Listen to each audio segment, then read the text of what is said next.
Hi everyone, welcome to பெட்டி box. நம்ம ரொம்ப நாள் கழிச்சு மீட் பண்றோம்னு நினைக்கிறேன்.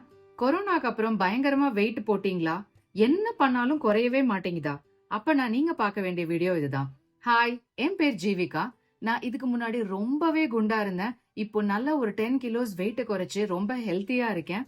ஸோ நான் பண்ணது ரெண்டே விஷயம் தான். ஒன்னு பாலியோ டயட், இன்னொன்னு இன்டர்மிட்டன்ட் ஃபாஸ்டிங். இது பத்தி நான் போட்டிருந்த வீடியோஸை பார்த்துட்டு நிறைய பேர் பாலியோ டயட் ஃபாலோ பண்ணி நல்ல வெயிட் குறைஞ்சிருக்கேன்னு கமெண்ட்ஸ்ல போட்டிருந்தீங்க. அதே மாதிரி இன்டர்மிட்டன்ட் ஃபாஸ்டிங்கும் நிறைய பேருக்கு ஒண்டர்ஸ் பண்ணிருக்குதுன்னு சொல்லியிருக்கீங்க. ரொம்ப ரொம்ப சந்தோஷம். ஸோ இந்த வீடியோல பாலியோ டயட்னா என்ன, அது எப்படி ஒர்க் ஆகுது, எதனால அதுல வெயிட் குறையுது அப்படின்னு நம்ம பார்க்க போறோம். ஸோ அதை பார்க்கறதுக்கு முன்னாடி மற்ற டயட்ஸ்லாம் 98% ஏன் ஃபெயிலியர் ஆகுதுன்றத கண்டிப்பா நம்ம தெரிஞ்சுக்கணும். ஃபர்ஸ்ட் மெயின் ரீசன், மித்த நார்மல் டயட்ல என்ன சொல்றாங்க, கார்போஹைட்ரேட்ஸ் அதாவது புரதச்சத்து, அதாவது ரைஸ குறைக்கணும், சப்பாத்தி, இட்லி, தோசை எல்லாமே பொதுவாவே உணவையே நல்லா கம்மி பண்ண சொல்றாங்க. அது மட்டும் இல்லாம நான் வெஜிடேரியன், அதாவது நீங்க சிக்கன், மட்டன் எல்லாம் விரும்பி சாப்பிடுறவங்களா இருந்தா அதையும் கம்மி பண்ணுங்க, நான்வெஜ் வெயிட் போடும் அப்படின்னு சொல்றாங்க. சோ இதனால என்ன ஆகுது, நம்ம ஆட்டோமேட்டிக்கா நம்ம ஃபுட்டை நம்ம ரொம்ப ரெஸ்ட்ரிக்ட் பண்ண ஆரம்பிச்சு உடம்புக்கு தானா ஒரு கிரேவிங்ஸ் உருவாக்குறோம். நம்ம உடம்புக்கு எனர்ஜி தேவைப்படும். ஸோ அது நம்மளுக்கு சிக்னல் கொடுத்துட்டே இருக்கும் கிரேவிங்ஸ் மூலியமா. ஸோ நமக்கு வெறுப்பா இருக்கும். ஃபர்ஸ்ட் ஒரு 1 kg 2 kg வேணா லூஸ் பண்ணலாம். அது வாட்டர் வெயிட்டா இருக்கும். அதுக்கப்புறம் வெயிட்டே லூஸ் ஆகாது.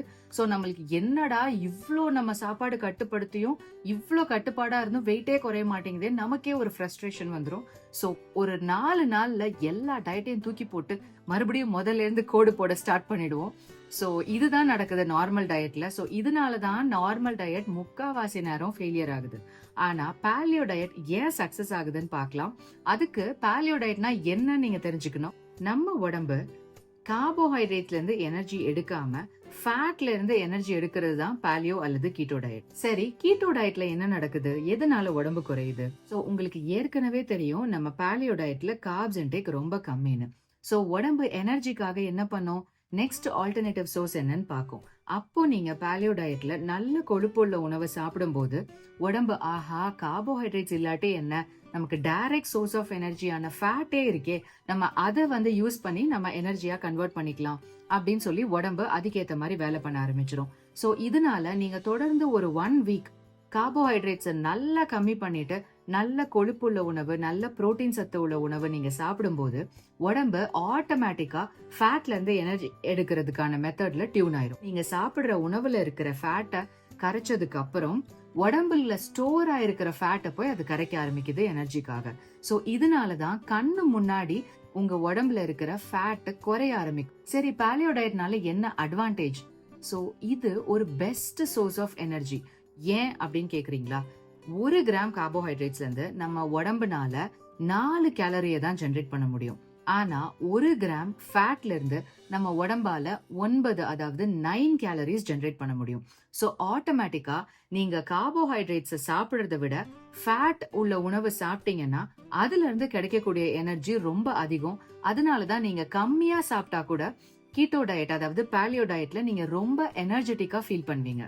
இத்தனை வருஷமா ரொம்ப டயட் கான்சியஸா நான் வெஜ் மட்டும் தான் சாப்பிடுவேன், நான்வெஜ் எல்லாம் தொடக்கூட மாட்டேன், இல்லாட்டி நான்வெஜ் எடுத்தாலும் ரொம்ப கம்மியா சாப்பிடுவேன், கொழுப்பு உணவெல்லாம் ரொம்ப சாப்பிட மாட்டேன், எண்ணெய் எல்லாம் ரொம்ப கண்ட்ரோல்டா இருப்பேன், நான் பொரியல் பண்ணா கூட எண்ணெய் போடுறது இல்ல, காய்க்கெல்லாம் தண்ணி ஊத்தி தான் வேக வைக்கிறேன் அப்படின்னு சொல்ற நார்மலான டயட் சாப்பிட்டு இருக்கவங்க கூட நீங்க மெடிக்கல் செக்அப் பண்ணி பாத்தீங்கன்னா கண்டிப்பா அவங்களுக்கு கொலஸ்ட்ரால் கூட இருக்கும், ட்ரைகிளிசரைட்ஸ் கூட இருக்கும்.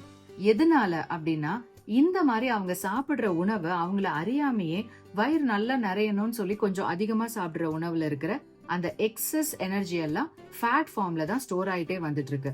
அதனாலதான் நார்மல் டயட்ல இருக்கவங்களுக்கு கூட கொலஸ்ட்ரால் ஜாஸ்தியா இருக்கு. ஆனா பாலியோ டயட்ல என்ன அட்வான்டேஜ்னா, நீங்க கொழுப்பு உணவு சாப்பிட்டா கூட அது உடம்பு கரைச்சிருது. அது மட்டும் இல்ல, ஸ்டோர் ஆயிருக்கிற ஃபேட்டை கூட போய் கரைக்குது. அதனாலதான் பாலியோ டயட் ஃபாலோ பண்ணி நல்ல ஒரு 5 months இல்ல ஒரு 3 months நல்ல ஸ்ட்ரிக்டா பாலியோ டயட் ஃபாலோ பண்ணி நீங்க ஒரு மெடிக்கல் செக்அப் எடுத்து பாருங்க. முன்னாடி எடுத்த மெடிக்கல் டெஸ்டையும் ரிப்போர்ட்டையும் இந்த ரிப்போர்ட்டையும் நீங்க கம்பேர் பண்ணி பாருங்க. கண்டிப்பா கொழுப்பு கண்டிப்பா உங்களுக்கு குறைஞ்சிருக்கும், ட்ரைகிளிசரைட்ஸ் அளவும் குறைஞ்சிருக்கும், கெட்ட கொழுப்போட அளவும் குறைஞ்சிருக்கும். இவ்ளோ நன்மைகள் இருக்கிற பாலியோ டயட்டை எப்படி ஃபாலோ பண்றது? அதுவும் கரெக்ட்டா ஃபாலோ பண்ணணும். நீங்க பாட்டுக்கு கொழுப்பு உணவு நல்லா சாப்பிடலான்ட்டு ஒரு பிளேட் பிரியாணில நெறைய மட்டன் பீஸ் வச்சு, நெறைய ரைஸும் வச்சு சாப்பிட்டீங்கன்னா அவ்வளதான். சோ பாலியோ டயட்ட கரெக்ட்டா எப்படி ஃபாலோ பண்றதுன்னு நான் வீடியோ போட்டிருக்கேன். அதோட லிங்க் உங்களுக்கு டிஸ்கிரிப்ஷன்ல குடுக்குறேன். இங்க மேலயும் குடுக்குறேன். செக் பண்ணுங்க. இன்னும் பாலியோ டயட்ட பத்தி தெரிஞ்சுக்க வேண்டிய விஷயம் நெறைய இருக்கு. சோ பாலியோ டயட்ல செய்யக்கூடாத தவறுகள் என்ன? அண்ட் பாலியோ டயட்னாலே நான்வெஜ் தானா? 3 வேளையும் நான்வெஜ் தான் சாப்பிடணுமா? வெஜிடேரியன்ஸ்னால பாலியோ டயட் ஃபாலோ பண்ணவே முடியாதா? அப்புறம் பேச்சுலர்ஸ், வேலைக்கு போறவங்களால ஈஸியா எப்படி பாலியோ டயட் ஃபாலோ பண்றது? அப்புறம் குட்டி குட்டி ரெசிபீஸ். இந்த மாதிரி இன்னும் பல விஷயங்கள் இருக்கு. தொடர்ந்து பாருங்க பெட்டி பாக்ஸ்.